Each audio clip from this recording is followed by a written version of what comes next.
आज के इस विशिष्ट कार्यक्रम में नीमूबेन पधारी हैं। मैं दिल्ली और देश के व्यापारियों की तरफ से उनका स्वागत करता हूं। मेरे मित्र एपी रेड्डी जी यहां पर बैठे हैं। किशोर जी कहां बैठे हैं? किशोर जी वो किशोर जी पीछे खड़े हुए हैं। किशोर जी हैं, सुरेंद्र वत्स जी हैं और मेरे बहुत ही परम मित्र राजीव गुप्ता जी यहां पर बैठे हैं। सबसे पहले तो मैं नीमूबेन से और बाकी आप सब लोगों से माफी मांगता हूं कि मैं प्रोटोकॉल तो ये कहता है कि मेंबर ऑफ पार्लियामेंट को मंत्री को रिसीव करना चाहिए। तो प्रोटोकॉल मैं निभा नहीं पाया। बहुत सारी मीटिंग्स थी और मैं चला तो सही समय पर था और गुड़गांव से यहां आने में 1.25 घंटा लग गया, तो मैं लेट हुआ। उसके लिए मैं माफी मांगता हूं। हेम पांडे जी के साथ मुझे एक लंबे अरसे तक काम करने का मौका मिला है। डायरेक्ट सेलिंग में हमने कई विदेश यात्राएं भी साथ में की हैं और हेम पांडे जी का जो सेंस ऑफ ह्यूमर है वो जब वो सेक्रेटरी थे मिनिस्ट्री में तब भी ऐसा ही था, उससे पहले भी ऐसा ही था और उसके बाद भी ऐसा ही है। और हेम पांडे जी निश्चित रूप से मैं कह सकता हूं कि वो इंडस्ट्री के मेंटोर हैं और हेम पांडे जी ने बहुत मेंटोर किया है इंडस्ट्री को। इससे पहले कि मैं अपनी बात कहूं, मैं 2-3 छोटे-छोटे परिचय आपको कराना चाहता हूं। मेरे साथ हमारी confederation of all India traders के, जो कि देश में 9 करोड़ व्यापारियों को रिप्रेजेंट करती है और 48,000 से ज्यादा ट्रेड फेडरेशंस हमारे मेंबर एसोसिएशन से अक्रॉस कंट्री।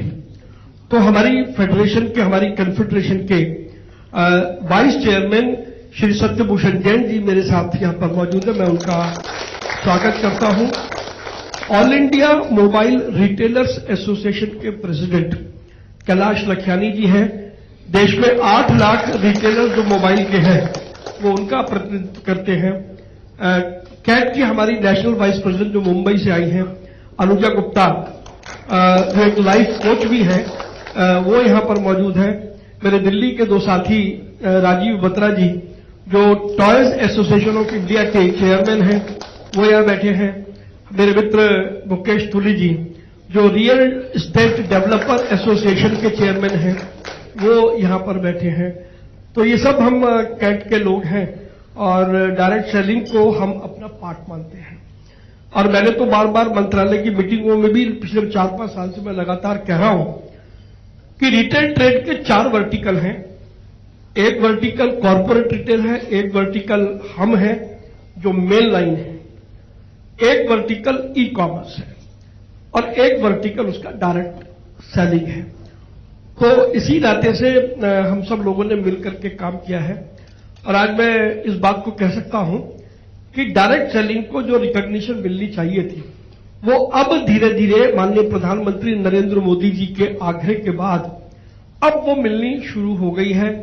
डायरेक्ट सेलिंग की पॉलिसी बन गई है, डायरेक्ट सेलिंग के रूल्स बन गए हैं और जो एक्ट पार्लियामेंट में आया था जिसमें डायरेक्ट सेलिंग को एमएलएम के साथ जो इनिशियल जो आया उसमें एमएलएम के साथ जोड़ा गया। लेकिन मैं धन्यवाद करता हूं माननीय गृह मंत्री श्री अमित शाह जी का कि पार्लियामेंट में बिल आने के बाद, अमित शाह जी के इंटरवेंशन के बाद वो डिस्टिंक्शन उन्होंने खत्म कर दी और अब डायरेक्ट सेलिंग को एमएलएम नहीं माना जाता है। तो ये, लेकिन इसका प्रयास खाली कोई हम अपने नेताओं को तो ऐसा नहीं है, आपकी इंडस्ट्री में सभी लोगों ने बहुत काम किया है। मैं तो पिछले 15 सालों से इस इंडस्ट्री के साथ काम कर रहा हूं, तो मैंने देखा है कि आप सबने बहुत मेहनत से काम किया है। एक बात जरूर थी जो मैंने आज से 1.5-2 साल पहले कहा था, जब रोहित सिंह जी जो अब उस वक्त हमारे कंज्यूमर अफेयर्स मिनिस्ट्री के सेक्रेटरी थे, मैंने कहा था कि सरकार की मदद चाहिए तो आपको पहले परसेप्शन बदलना पड़ेगा। डायरेक्ट सेलिंग के बारे में जो परसेप्शन था वो ये था कि ये पोंजी स्कीम का काम करते हैं, ये एमएलएम का काम करते हैं, जबकि आप सब लोगों का फॉर्मेट उससे बिल्कुल हट करके है। और मैं इस बात के लिए बधाई दूंगा कि जिस दिन ये चर्चा हुई उस दिन के बाद से आप सब लोगों ने मेहनत की है और मैं ये निश्चित रूप से कह सकता हूं, वैसे तो आदरणीय नीमूबेन यहां पर बैठी हैं, सरकार में ये परसेप्शन चेंज हुआ।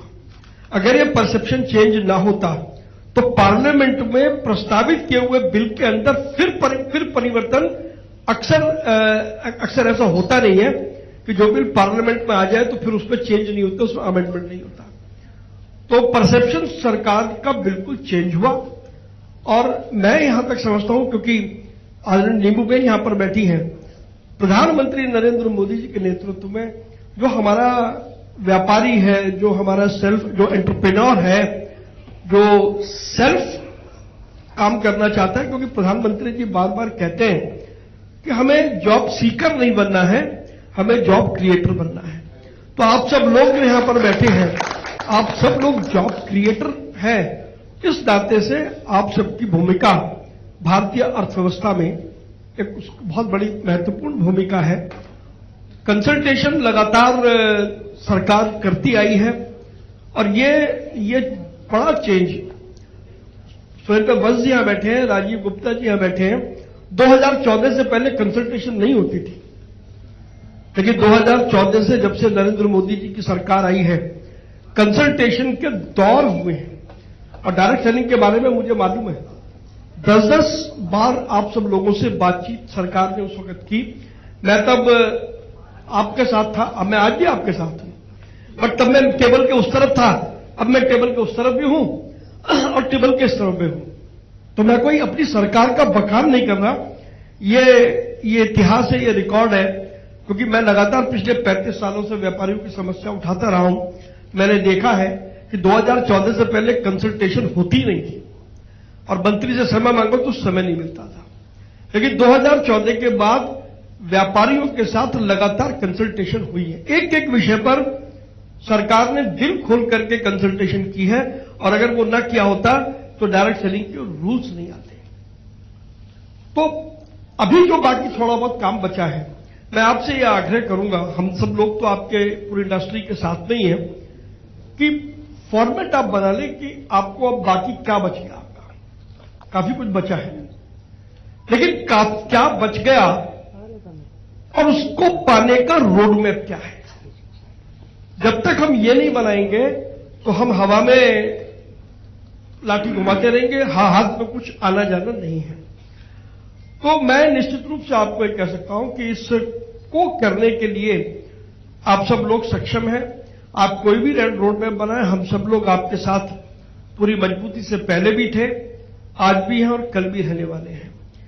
Confederation of all India traders के सेक्रेटरी जनरल की हैसियत से मैं आपको ये भरोसा देता हूं कि जैसे कैट पहले आपके साथ खड़ा था, कैट आज भी खड़ा है, कैट कल भी खड़ा है। लेकिन अभी 2 दिन हमारा अशोका होटल में, कल हमारा 2 दिन का कन्वेंशन खत्म हुआ, जिसमें देश के सभी राज्यों के 350 से ज्यादा ट्रेड लीडर्स जो स्टेट की इकोनॉमी को चलाते हैं वो मौजूद थे। अंडमान निकोबार से भी आए थे, लक्षद्वीप से भी आए थे और देश के सभी राज्यों से वो लोग आए हैं। एक बात पक्की है कि ये जो हमारे वैसे तो नींबूबेन बैठी हैं तो, लेकिन मैं कह सकता हूं क्योंकि उनका मुझ पर विशेष स्नेह रहता है, ये जो रामलाल श्यामलाल का व्यापार है, यदि हमारे मन में कोई कल्पना हो ना साहब, इस रामलाल श्यामलाल को खत्म करना पड़ेगा, यह आप पक्का मान लो। नरेंद्र मोदी जी के शासन में रामलाल श्यामलाल तो नहीं चलेगा। दूसरा, अगर आप अपने को अपग्रेड नहीं करेंगे, मॉडर्नाइज नहीं करेंगे, डिजिटलाइज नहीं करेंगे, आप टेक्नोलॉजी के साथ नहीं चलेंगे तो दौड़ में आप पीछे रह जाएंगे। फिर वो लोग दौड़ में आगे आएंगे जिनके पास टेक्नोलॉजी है, जिनके पास रिसोर्सेज है, जिनकी डीप पॉकेट्स है। तो कल फिर ये ना कहें कि क्योंकि हम कुछ नहीं कर रहे, दूसरा आ गया और हम इसी बात की शिकायत करते रहेंगे। हमने बाकी ई कॉमर्स के सेक्टर में हम लोगों ने जहां बड़ी कंपनियों को हमने निशाना बनाया, अभी सीसीआई की रिपोर्ट आई है, सीसीआई ने साफ साफ दो बड़ी कंपनियों को यह कहा कि इन्होंने गड़बड़ करी है, लेकिन उसके साथ साथ हमने ये भी कहा कि हमारे व्यापारियों को भी अपग्रेड और मॉडर्नाइज होने की जरूरत है और हम उसके लिए एक एक स्टेट में जाकर के हम स्किल डेवलपमेंट के कार्यक्रम चला रहे हैं। टेक्नोलॉजी क्या है, हम मेटा के साथ हमने मिलकर सोशल कॉमर्स, व्हाट्सएप को आप कैसे यूज कर सकते हैं व्यापार के लिए, हम उसकी वर्कशॉप चलाते हैं। मास्टर कार्ड के साथ मिलकर के हम डिजिटल पेमेंट का एडॉप्शन और एक्सेप्टेंस कैसे हो, हम वो काम करते हैं। स्टेट बैंक ऑफ इंडिया और एचडीएफसी बैंक के साथ मिलकर के देश की बैंकिंग से आपको कैसे लाभ हो सकता है डिजिटली, हम उस पर काम कर रहे हैं। ऐसे बहुत सारे काम हम पूरे देश में कर रहे हैं। तो मैं एफडीएसए को जरूर ये कहूंगा, हालांकि तो आप तो खुद ही टेक्नोलॉजी के ज्ञाता हैं, लेकिन टेक्नोलॉजी का जितना प्रसार आप अपने डिस्ट्रीब्यूटर्स के मध्य में कर पाएंगे तो वो आपकी इंडस्ट्री को उससे फायदा मिलेगा, ऐसा मेरा मानना है। तो आज के इस मौके पर मैं आपको बधाई देता हूं कि, लेकिन आपने शब्द बड़ा गलत यूज किया। जैसे होता है ना 13वीं,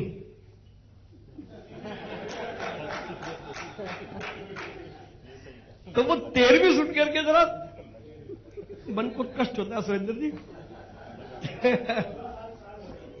हाँ, आप ये कह सकते हो।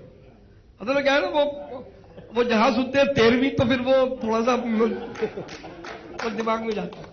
तो आपने 13 साल सफलता के पूरे किए।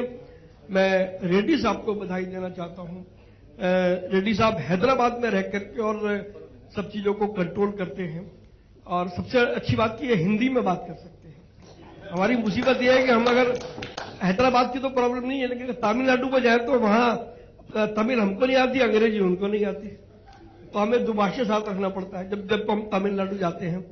लेकिन रेड्डी साहब का, किशोर जी का, वत्स जी का और राजीव जी का तो खैर सारा मामला है ही, और खासतौर पर जो हमारे एडवाइजर हैं, विशेष तौर पर हेम पांडे जी का मैं आभार मानता हूं। आज यदि डायरेक्ट सेलिंग को जो दिशा मिली है, उसकी दशा सुधरी है, उसमें हेम पांडे जी का बहुत बड़ा योगदान है। जब हेम पांडे जी सेक्रेटरी थे, उस समय ये परिवर्तन का दौर शुरू हुआ था, मुझे अच्छी तरीके से याद है। हालांकि जब हम हेम पांडे जी को मिलने जाते तो ढंग से हमसे बात नहीं करते थे।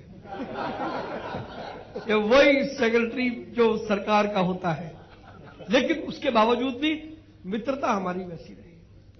तो हेम पांडे जी का मैं विशेष रूप से, क्योंकि यहां हेम पांडे जी मौजूद हैं, तो इसलिए मैं उनका जरूर आभार मानूंगा कि हेम पांडे जी ने वो पहला, जिसे कहते हैं ना, फंडामेंटल स्टोन किस लिए रखा, तो हेम पांडे जी का। मेरे मित्र रमेश कैलासम थे यहां पर। कहां पर रमेश जी हैं? रमेश जी सबसे पीछे बैठे हैं। इस पूरे इस परसेप्शन को चेंज करने में हमारे रमेश कैलासम जी की भी बहुत बड़ी भूमिका है। तो सब लोग जिन्होंने इसके लिए काम किया, मैं उन सबको बहुत बहुत धन्यवाद देता हूं, बधाई देता हूं, और मैं उम्मीद करता हूं कि जो आपके बाकी के 25 साल पूरे होने में जो 12 वर्ष हैं, वो काम आप 6 साल में कर लो, तो हम 6 साल बाद ही आपकी 25वीं मनाएंगे। और आपने जो इतने, मुझे मालूम है बहुत तकलीफें झेलनी पड़ी हैं, तो मैं 4 पंक्तियां आपको, आपकी उस शिद्दत को मैं समर्पित करता हूं कि हमने डाले बीज प्यार के, हमने डाले बीज प्यार के, उसने कांटे बोए, उन कांटों से लिपट लिपट हम रात रात भर रोए, जीवन भर के दर्दों का जवाब हो गए। यानी कि जो आपने पूरे 13 साल में जो यात्राएं सही हैं, मुझे उसका अनुभव है कि जीवन भर के दर्दों का जवाब हो गए, और कांटे सहते सहते हम गुलाब हो गए, कांटे सहते सहते हम गुलाब हो गए।